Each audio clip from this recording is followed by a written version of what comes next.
Wednesday, September the 20th. Lake level is about 916 and a half. Hadn't changed too much since last week. Water temperature is still about the same too. It's in the high 70s. But the bites actually picked up pretty good the last 3 days. And I don't know if that's because they've been generating water, but they've been starting, generation in the morning and pretty much running it throughout the day. And the bite that's got a little bit better for me and a lot more consistent has been the deep bite on a drop shot and a football jig. Like I've been saying the last couple weeks, September and October is kind of a transition time, and there's bait literally from the bank clear across the lake. I mean, you can be running down the lake out in the middle of the channel, and you'll see some fish, chasing shad out in the middle of the lake. Well, when the bait's that scattered, the fish are scattered with it, but they're starting to get on a lot of these ridges and main lake points and drop-offs where I've been consistently be able to catch them the last 3 days. Now, I may not be able to catch them tomorrow, but it's been working pretty good. And how I've been catching them out there is on a drop shot, several different colored worms, like a chompers, brown, purple, laminated will work good. These three I've got here are some that a buddy of mine that pours up, but the green pumpkin zoom finesse worm will work as well.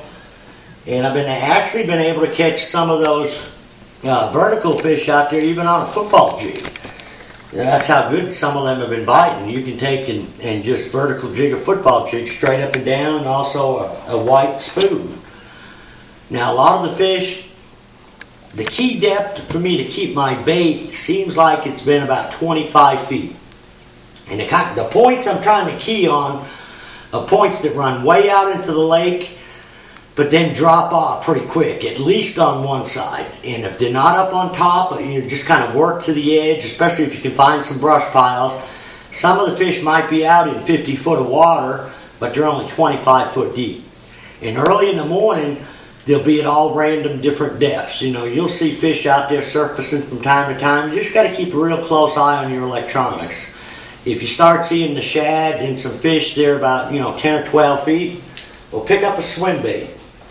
And several different swim baits. A lot of the shad that the fish are belching when we catch them are about 3 inches long. So I've been throwing like a 2.8 Kitech. This is a Strike King.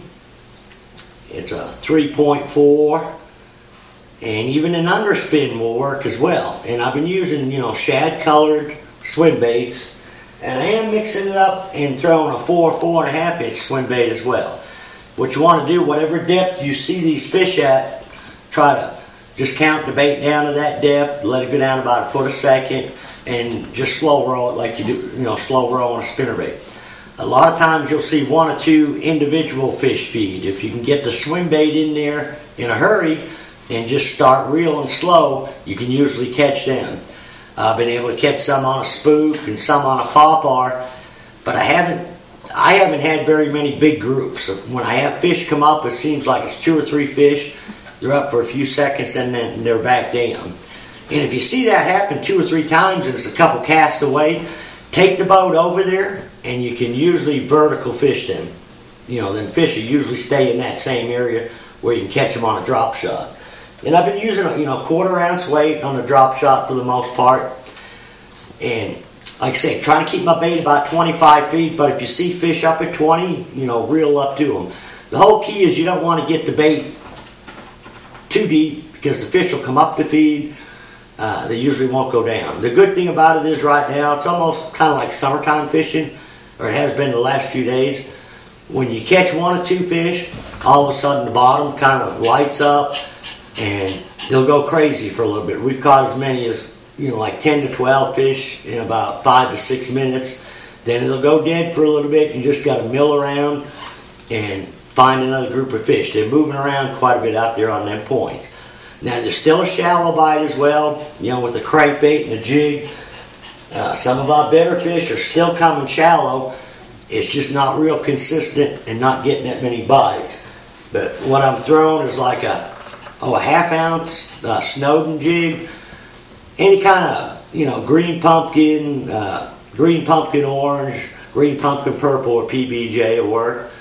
And up there shallow, I'm also throwing a 1/2 ounce football jig. And I'm fishing this from 5 foot out to about 15 or 20. When I get out much deeper than that 20, then I'll go to same color jigs, but 5/8.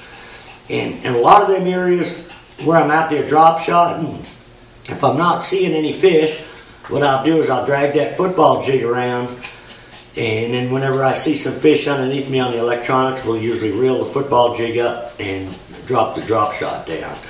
But they're really getting in a lot of them brush piles that good anywhere from 25 to 35 feet deep. And it's not happening all over the lake, but I've got several spots we've had the last few days, or 5 or 6 spots we can just make little milk runs. Like I say, the ones that seem to be working best are the ones that got brush piles and a good drop off, where it drops real quick on one side or the other. If you got a ridge that comes out that drops off on both sides, just keep milling back and forth over the top of it and off to the sides, and you'll find them fish. So until next week, good luck, good fishing.